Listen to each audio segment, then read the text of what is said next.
So in chapter 10, we're going to start working with the trigonometric functions for sine, cosine, and tangent. In section 1, we're going to be graphing these three functions. And the key vocabulary you're going to need to know is the amplitude, what is a periodic function, what is a cycle, what is the period, and frequency. Okay, so as we go through that, we should be talking about all of these things. So if you take a look at what these functions look like, so this is the graph of a sine function and the graph of a cosine function. So let's make sure you know that this is sine and this one is cosine, and you'll see that they're very, very similar.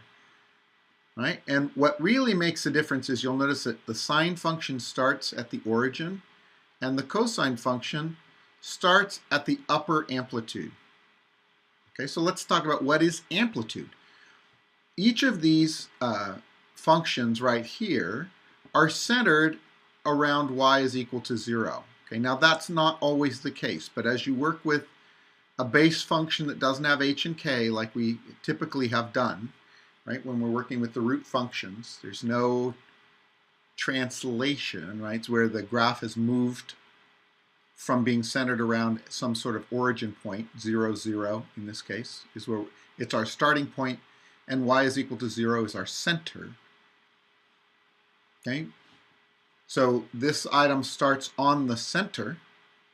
The amplitude is the distance from the center to the highest point, and if you go in the opposite direction, that would be the lowest point. So if I talk about upper amplitude, I'm talking about here.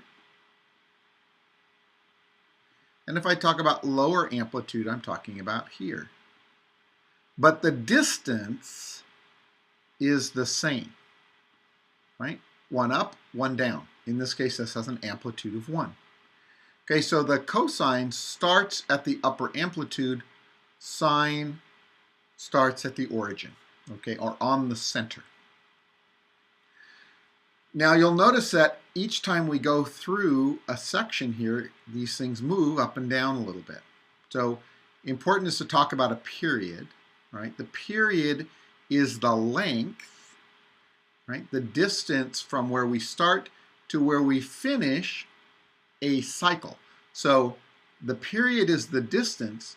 A cycle is this pattern here, which you see repeats, right? So for instance, if you go back here, you see that this pattern here starts here, finishes here, and then it repeats. Okay, so this is what's called a periodic function, right? So that we have lengths of certain periods, and the period is the distance it takes for it to do one cycle, and the cycles repeat. Okay, so once one cycle finishes, it finishes at the correct point for the next cycle to begin. See, and this would be a new cycle. It would go something like that. Okay, so now when you're working with the period can be split into quarters. So you'll see we've got, right here we have half the period. This is 3/4 of the period, and this is 1/4 of the period. And as I move through the period, I move up and then down and down until I hit the bottom and then back up. So when we put our points together, they're either on the center or they're on the upper amplitude or the lower amplitude. So in this case, you start at the origin and you move up till you've hit the upper amplitude, and then you head back down. And each time you travel a quarter of the period, you move one level, and there are only 3 levels to move through. So here I'm back at the center, and then here I'm at the lower amplitude. Now I'm at the bottom, I have to go back up, and I go back to the center. It's the same in the cosine, right? We still have 1/4, 1/2, and 3/4 of the period. But because I start at the top, the upper amplitude, then when I start moving down, and now I'm at the bottom, and then I move back up, and I finish where I started. Okay, so for us, the process of graphing these items is identifying the period, right? So let's talk about the things we need to get. We're going to identify the period and the amplitude.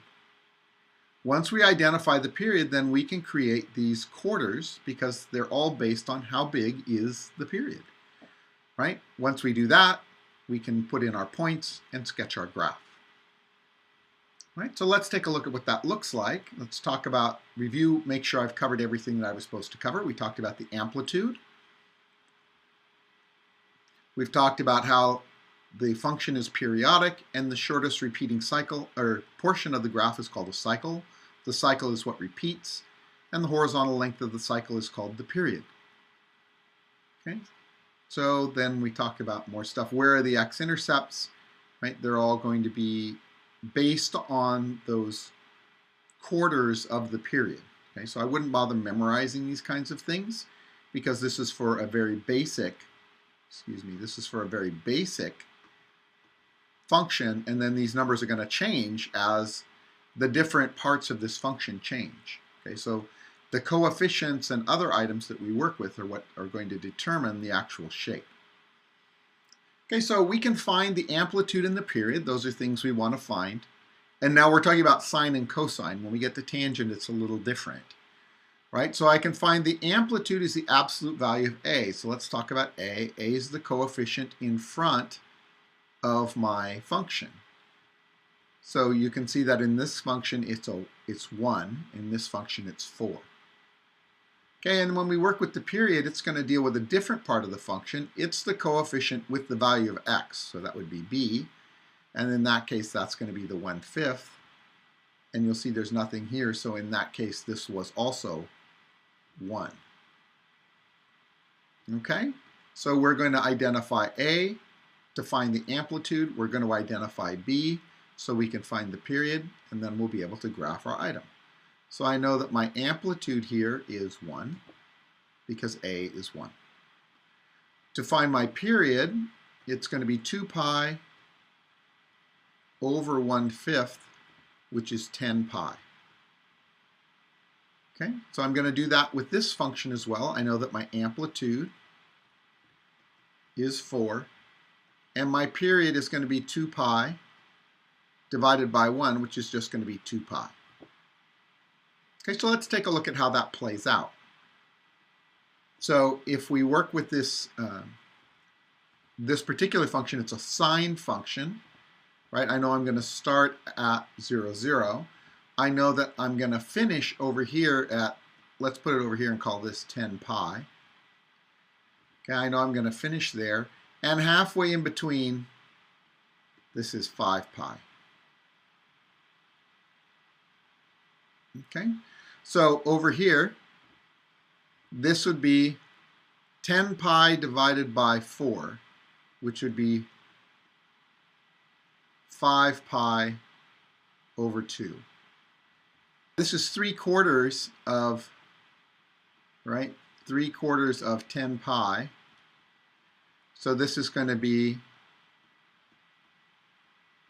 15 pi over 2.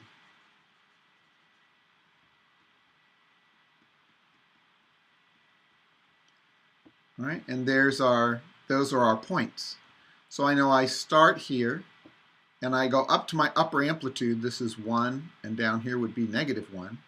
I go to my upper amplitude, back to the center, down to the lower amplitude, and back up, and this would be my graph. Very simple. So I take the total period, I split it into quarters. Okay, in this case, each quarter was 5 pi over 2, so we had 5 pi over 2, 10 pi over 2, which was 5 pi, 15 pi over 2, and then over here I get 20 pi over 2, which is 10 pi. Right, now to work with this one, I want to be able to compare these a little bit, so I'm going to need a little more height, right, in order to do 4. So I'm going to say this is 2 and that's 4. 2 and 4. So it's not exactly the same scale as what I had above. And I'm going to say that this is 2 pi. This is my whole period, so they're not exactly on the same scale. Half of 2 pi is just pi. Half of pi is pi over 2. So I have 1 pi over 2, 2 pi over 2. This is 3 pi over 2, and I've split it into quarters. Cosine, this is a cosine function, so I start at the upper amplitude, sorry, which is 4. And the next point I move down. And the next point I move down. Now I'm at the bottom, so then I move back up, and I finish back up where I started. So this is going to look like this. Okay, so that's graphing sine and cosine. Okay, pretty straightforward. When we get to tangent, it's a little bit different. Tangent's oriented this way, so it's a repeating cycle, but you'll see that the cycle doesn't connect to itself like the others do. Again, we have important parts that we want to find. We need to have the center. You need to have these asymptotes that are on either side. And then to get a little more detail, we're going to find these points here and here as we graph them. So that's what we're going to look for. And you'll notice that these are close, except the period is pi over b. Okay, when in the other functions, it was 2 pi over b, right? Sorry, 2 pi over b was this period, and over here, this period is pi over b. And the vertical asymptotes are at either end of a cycle. So as we work with this, we are going to move a distance, right? When we know the period, we're going to move from the center, we're going to move half the period in one direction and half the period the other direction, and that will locate our different asymptotes. And you know, that's what they've done here. They've taken the period and they've multiplied it by 1/2, right? Pi over the absolute value of b times 1/2 equals pi over 2 times the absolute value of b. So that's all they've done here to show you where the vertical asymptotes are. We're still doing the same thing where we're taking a period, we're working off a center, we're taking the period and we're splitting it into quarters. It's just that we're going to put 2 of the quarters to the left of this point and 2 of the quarters to the right of that point. So it's a little bit different, but it's not crazy different. Okay, so if I go ahead and I work with this particular function, I know that a is equal to 2, b is equal to 4. And I want to go ahead and find, I'm centered at 0, 0, and I want to find the period. Well, the period is pi over 4. Okay, so when I think, okay, the whole period is pi over 4. So that means I'm going to be creating these distances here. And that means that if I take pi over 4 and I split it into 2 parts, right, this whole thing is pi over 4. So if I cut it in half, right, this distance is going to be pi over 8. And this will be negative pi over 8. Because what I did is I took half of this and I moved half of it in this direction and half of it in the other direction. And that's where my asymptotes will lie. Right? So there's an asymptote and here's an asymptote.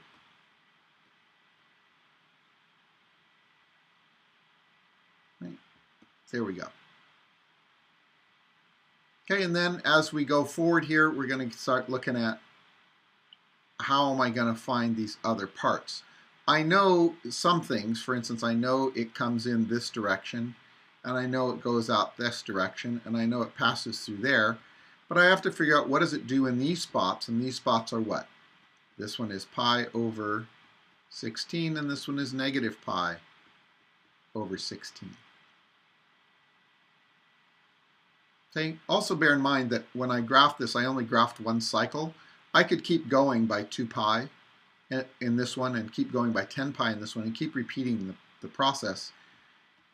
In this, I could keep going left to right. Each time I move, I'm going to move pi over 4, right, which is 2 pi over 8. So this is negative 1 pi over 8. My next one of these would be at negative 3 pi over 8. And over here it would be 3 pi over 8, right? And I can keep doing these. Okay, they go on and on forever conceptually because it's a periodic function. Right, so how would I find these points? Well, I'd need to do some sort of an input-output table. Right, so I'd have 2 times the tangent of, right, pi over 16 times 4. Pi over 16 times 4. So, well, this becomes pi over 4. Tangent of pi over 4. Well, what's pi over 4? If we think of the unit circle, right, and we think of radians, this is 0, this is pi over 2, so pi over 4 is right here. Pi over 4 is also 45 degrees. Right, well, here on the unit circle, the y-coordinate and the x-coordinate are the same number. So if I divide something by itself, it equals 1. So tangent of pi over 4 is equal to 1. So this is going to be 2 times 1. So the output on this would be 2. 1, 2. And that means in the other direction, it would be negative 2. So I'm going to come along here. I'm going to go through that point, go through those points, and move along. So now you don't necessarily have to use the unit circle. I did, and it's very easy. It means I don't have to pull out a calculator. It's very easy for me to simplify this, but if you have trouble with that, that's okay. You can just change your calculator into radians, and you can put this fraction in as the angle and find the tangent. So you can use your calculator, or you can use the unit circle, or you could use a table, or whatever you want to use. Okay, and just know that this item, right, this continues on in both directions forever, right? This point will be 2, there'll be a 0, there'll be another 2 there. And this is what the graph, if I do multiple cycles, this is what it looks like. Typically, when I want to see the work from you, I'm going to ask you for a single cycle. You should do what the problem says. So this was the whole lesson. It's a very short lesson. Go ahead and do these items to practice graphing sine, cosine, and tangent functions, and then you can move right on to your homework.